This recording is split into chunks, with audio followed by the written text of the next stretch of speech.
What's up guys, it's Jesse, and today I'm going to be changing the spark plugs and the spark plug wires on my 1999 Miata. So when I first got this car, this engine bay was filthy, so what I wanted to do was to clean it, so I took a look on the forums to see what I needed to do and what I needed to protect. They said the alternator, the starter, the fuse box, also the spark plug wells. Well, the previous owner hadn't seated the spark plugs properly all the way down, so water ended up getting into some of my plug wells. And so what I needed to do is I needed to get that water out. So there's a couple ways you could do this. One was I was able to use paper towel or a rag to soak up the majority of the water. The other thing that you can do is you can use the air compressor, if you have one, to blow out the water. What I ended up doing is going to Harbor Freight and picking up a $5 tool or an attachment for my air compressor to make it a lot easier. So I'm going to show you what that is. I'm also going to show you the tools and the parts that you need to change out the spark plugs and the spark wires. If you like this video, please like and subscribe. This is the $5 tool I picked up from Harbor Freight. It's just the air blow gun. It comes with this. I did buy an adapter for it, and it also comes with other tips, but this was the longest one that's able to reach down into the spark plug well. So the other thing to note is that while I'm changing out the wires, even though I got water and got all the water out, you start to see that this will happen. So there's some oxidation, so that means that there's a little bit of moisture in there still. The car's not idling rough or anything like that, but I did get a code, a check engine light for the bay for this being too lean. I'm gonna say that this is probably the reason. That's why I ended up changing the spark plug wires and the plugs, just to make sure I don't have any issues in the future, and so I can clear that check engine light. These are the parts that I purchased from my 1999 NB. We have the NGK plug wires.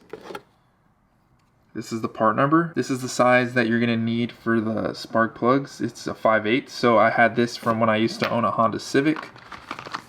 And this is the new spark plug, so NGKs, and this is the part number right here. First thing I'm gonna do is I'm gonna remove the plug wire, so you just pull them out. These ones are already started pulling out. And then you can take these off right here, but I'll be doing this at the end. Just lift up on these. And I'll show you the right order that they go in. So these are the old wires. So these two right here had oxidation, again, from getting water in them.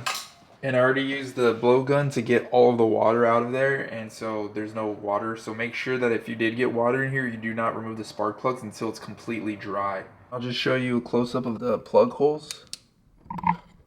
So let's see if we can see in there. So there it is right there. So that's what you're going to be removing.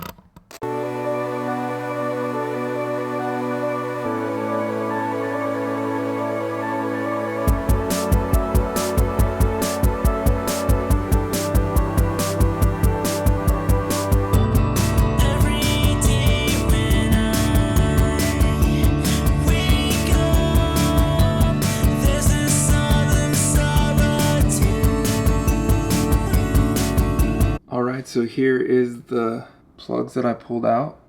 So it was the Denso K20PR U11. That's what comes factory. So I don't know if the previous owner ever changed their spark plugs or they ran the OEM ones. But here's the new NGK one.